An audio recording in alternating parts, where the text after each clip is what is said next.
Okay, तो question number 4 में क्या है, given that HCF of 306 and 657। भाई दो नंबर आपको गिवन है और इन दोनों का HCF गिवन है। अच्छा, HCF कितना है? HCF है 9। बढ़िया, ठीक। और आपको LCM निकालना है। अच्छा ठीक है भाई, तो LCM हमें निकालना है और HCF गिवन है, LCM निकालना है। वो दो नंबर्स आपको मालूम है, 306 और 657। देखो वो चीज आपको बताया गया था ना, एक फॉर्मूला बताया गया था, क्या था कि जो HCF है उसको अगर LCM से मल्टीप्लाई कर दो तो वो उन दो नंबर्स के प्रोडक्ट के बराबर हो जाता है। वो दो नंबर जिसका आपने HCF निकाला है, जिसका आपको LCM निकालना है। अच्छा, यहां पे वो दो नंबर क्या है, 306 और 657। देखो इन दो नंबर का HCF जो है वो आपको गिवन है 9, ठीक। और इन दो नंबर का आपको LCM निकालना है।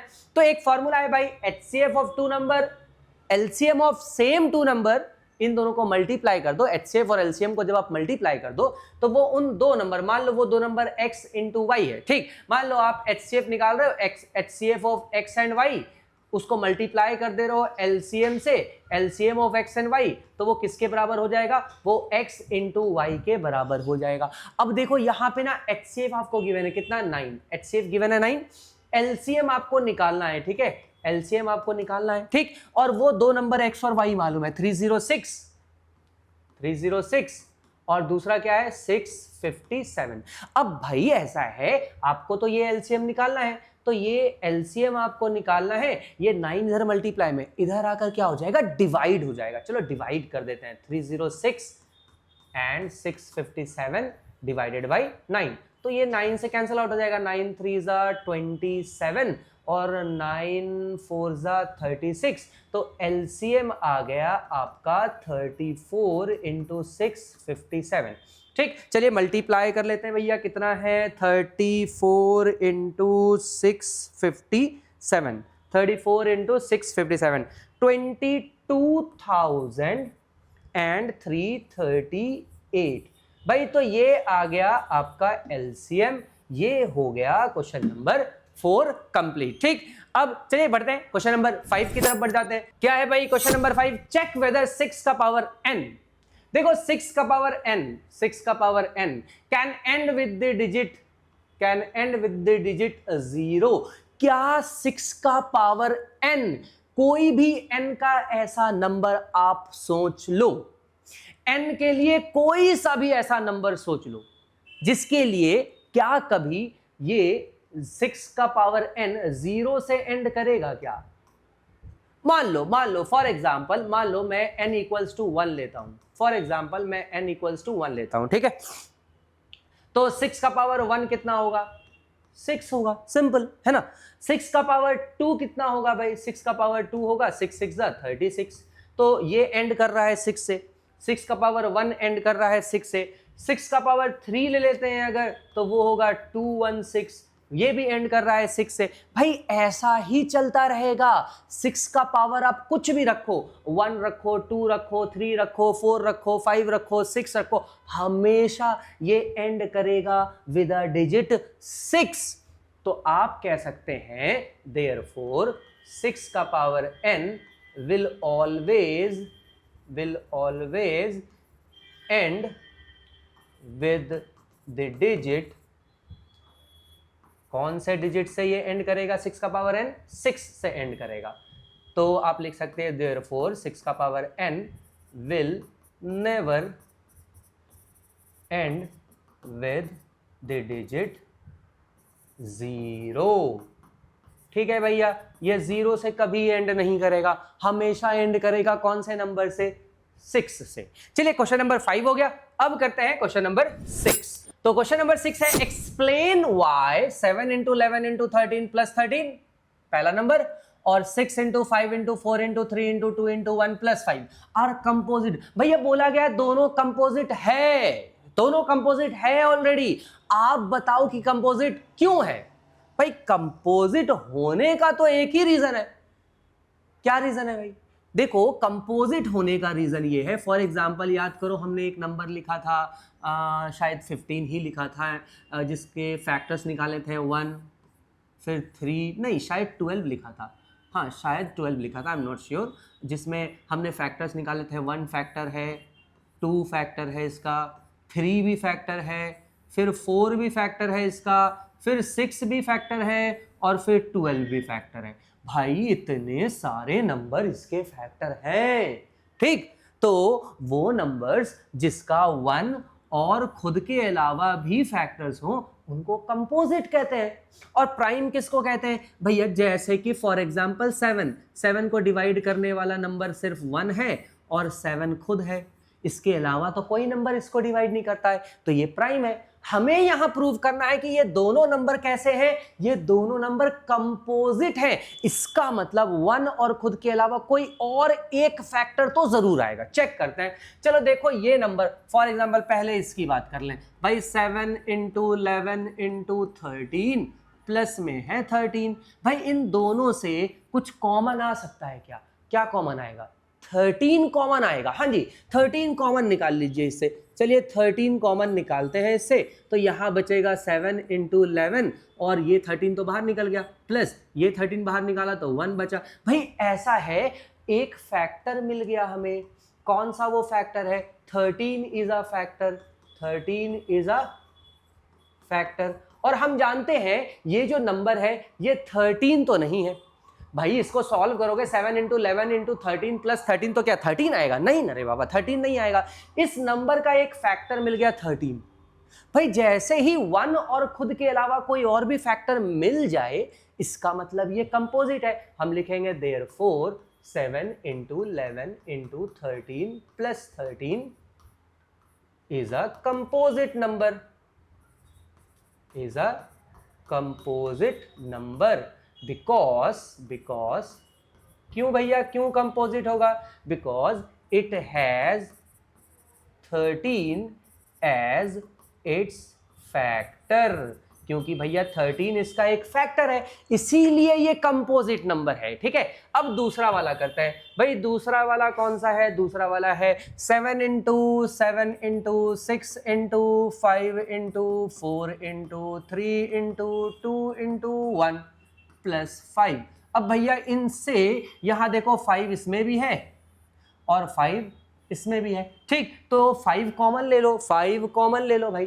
5 कॉमन निकालोगे बाहर तो अंदर क्या बचेगा? 7 × 6 × 4 × 3 × 2 प्लस 1।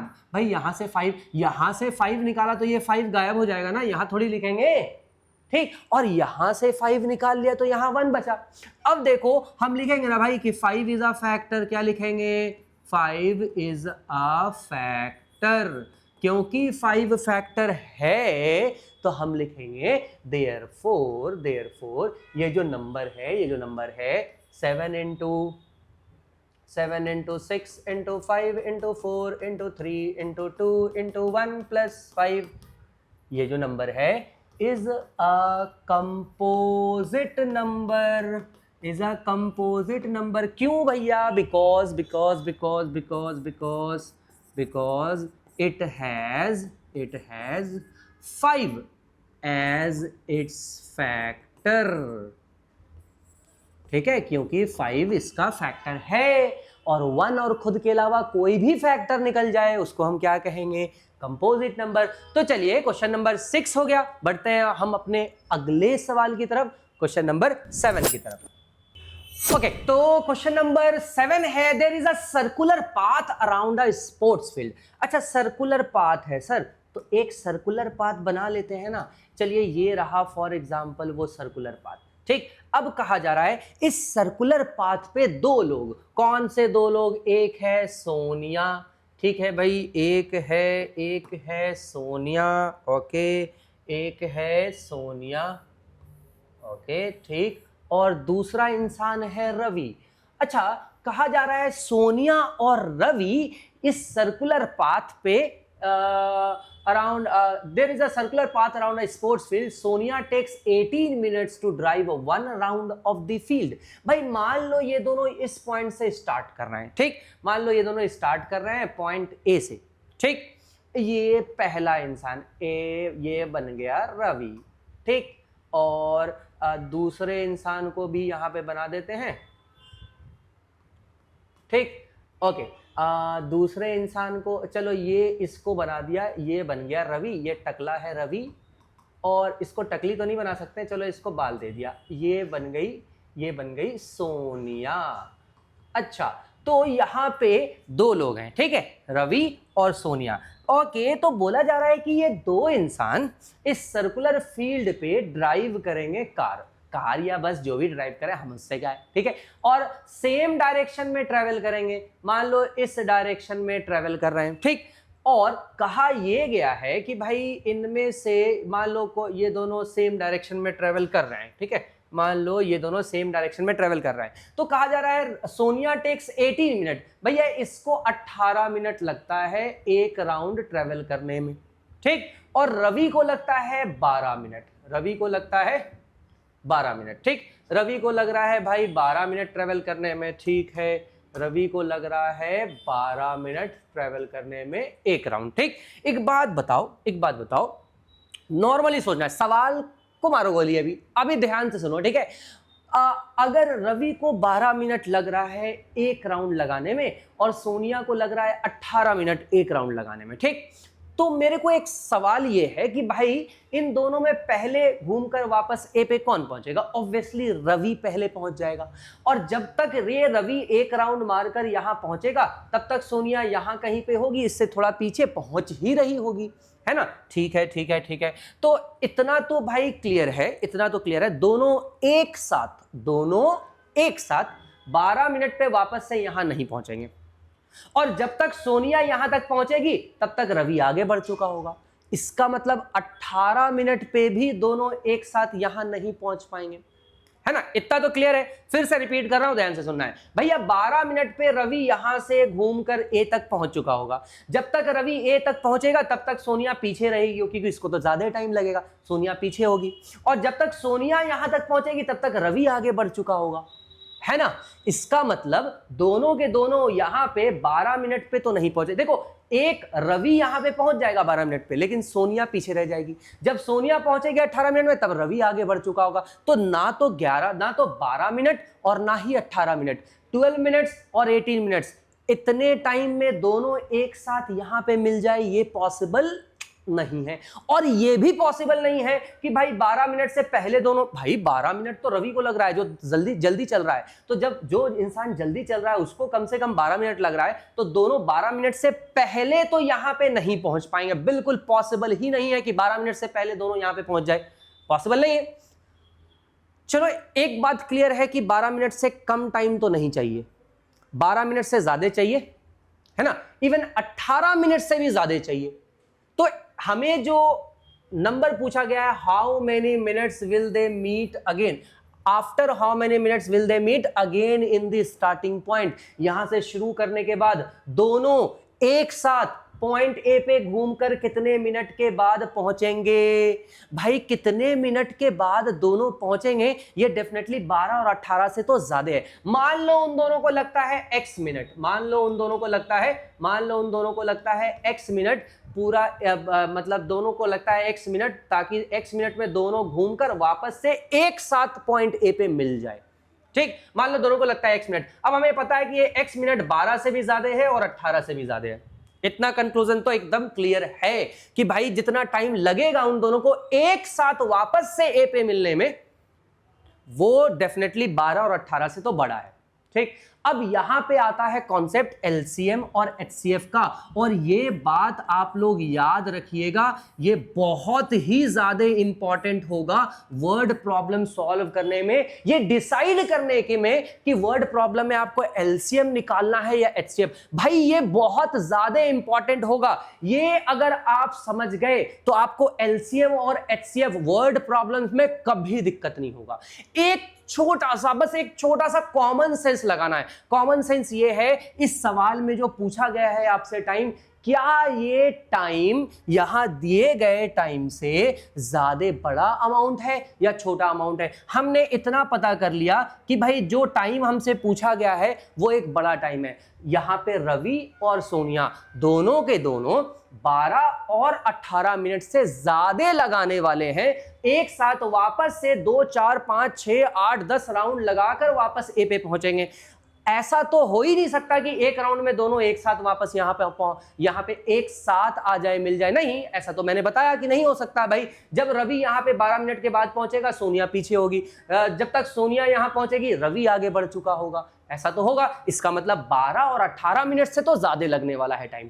अगर ज्यादा लगने वाला है टाइम, जो टाइम ज्यादा हो 12 और 18 से, इसका मतलब वो एलसीएम होता है। जो नंबर आपसे पूछा गया है, जो नंबर आपसे पूछा गया है, अगर वो बड़ा नंबर है दिए गए नंबर से, इसका मतलब आपको क्या निकालना है, आपको निकालना है एलसीएम। अगर x बड़ा हो, अगर x जो एलसीएम, अगर आप जो नंबर है वो अगर आपको निकालना है और वो बड़ा नंबर आपके समझ में आ गया, तो आपको क्या निकालना है, एलसीएम। अगर पूछा गया नंबर इस छोटा नंबर है, दिए गए नंबर से एक छोटा नंबर है, तो वो आपको निकालना पड़ेगा एचसीएफ। ये बात अगर आपके भेजे में घुस गई तो एलसीएम और एचसीएफ का क्वेश्चन वर्ड प्रॉब्लम में आपसे कभी गलती नहीं होगी। इसका मतलब यहां पे हमें एलसीएम निकालना है, यस एलसीएम निकालना है। चलिए एलसीएम निकालते हैं।